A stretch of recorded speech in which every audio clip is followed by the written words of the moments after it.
भाषाओं और बोलियों के साथ साथ कई वैश्विक भाषाओं को सम्मान देने का काम भी किया है और उनकी शब्दावलियां, पदों और व्याकरणों के नियमों को अपनाया है।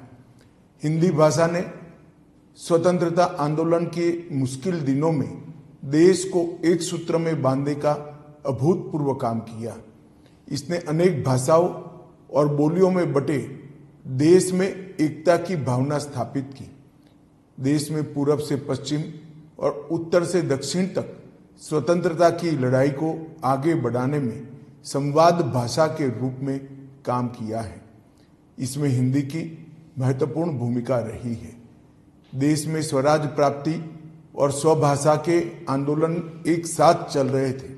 स्वतंत्रता आंदोलन और स्वतंत्रता प्राप्ति के बाद हिंदी की महत्वपूर्ण भूमिका को देखते हुए संविधान निर्माताओं ने 14 सितंबर 1949 के दिन हिंदी को देश की राजभाषा के रूप में स्वीकार किया था।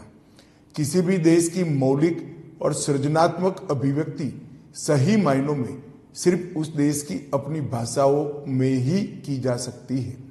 प्रसिद्ध साहित्यकार भारतेंदु हरिश्चंद्र ने कहा है कि निज भाषा उन्नति अहे सब उन्नति का मूल, यानी कि अपनी भाषा की उन्नति ही सभी प्रकार की उन्नति का मूल है। हमारी सभी भारतीय भाषाएं और बोलियां हमारी सांस्कृतिक धरोहर है, जिन्हें हमें एक साथ लेकर चलना है। हिंदी की किसी भी भारतीय भाषा से न कभी स्पर्धा थी और न कभी हो सकती है। हमारी सभी भाषाओं को सशक्त करने से ही एक सशक्त राष्ट्र का निर्माण होगा।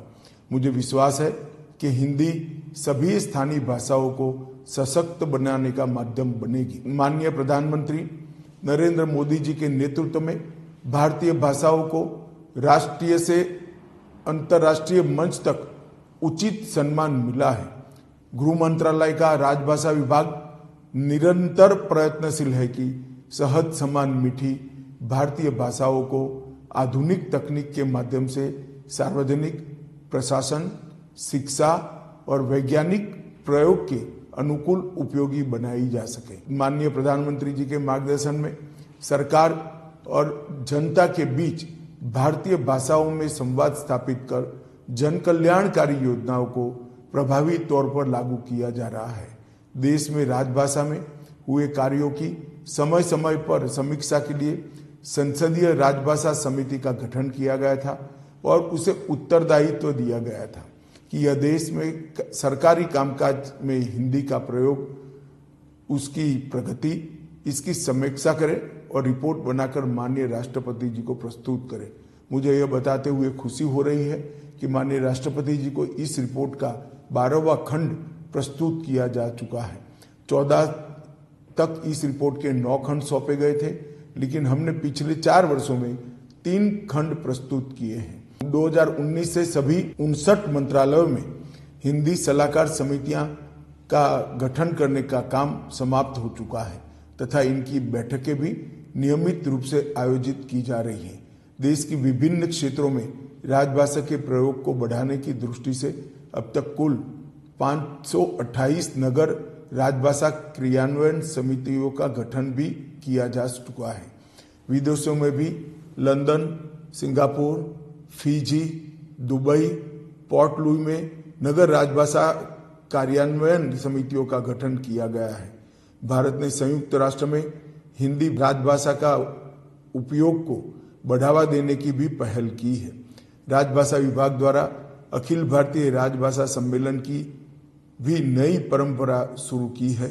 13-14 नवंबर 2021 बनारस में पहला और 14 सितंबर 22 को सूरत में और राजभाषा सम्मेलन आयोजित किया गया। इस साल पुणे में यह तीसरा अखिल भारतीय राजभाषा सम्मेलन आयोजित किया जा रहा है। राजभाषा को तकनीक के अनुसार विकसित बनाने के लिए राजभाषा विभाग ने स्मृति आधारित अनुवाद प्रणाली कंठस्थ का भी निर्माण किया है। राजभाषा विभाग ने एक नई पहल करते हुए हिंदी शब्द सिंधु शब्दकोश का भी निर्माण किया है। इस शब्दकोश में संविधान की 8वीं अनुसूची में शामिल भारतीय भाषाओं के शब्दों को शामिल कर निरंतर उसको समृद्ध किया जा रहा है। विभाग ने कुल 90,000 शब्दों का ई महाशब्दकोश, मोबाइल ऐप और करीब 9,000 वाक्य का ई सरल वाक्य कोश भी तैयार किया है। भाषा परिवर्तन का सिद्धांत कहता है कि भाषा जटिलता से सरलता की ओर जाती है। मेरे विचार से हिंदी के सरल सुस्पष्ट शब्दों को कार्यालयी कामकाज में प्रयोग में लाना चाहिए। मुझे विश्वास है कि राजभाषा विभाग के इन प्रयासों से सभी मातृभाषाओं को आत्मसात करते हुए लोक सम्मत भाषा हिंदी विज्ञान सम्मत और तकनीक सम्मत होकर संपन्न राजभाषा के रूप में स्थापित होगी। एक बार फिर से आप सभी को हिंदी दिवस की अनंत अनंत शुभकामनाएं। नमस्कार, मैं हूं मानक गुप्ता। अगर आपको हमारा ये वीडियो पसंद आया हो तो इसे लाइक और शेयर जरूर करें और हाँ, हमें सब्सक्राइब और फॉलो करना ना भूलें ताकि आप देश और दुनिया की कोई खबर मिस ना करें। तो जुड़े रहिए हमारे साथ और देखते रहिए न्यूज़ 24।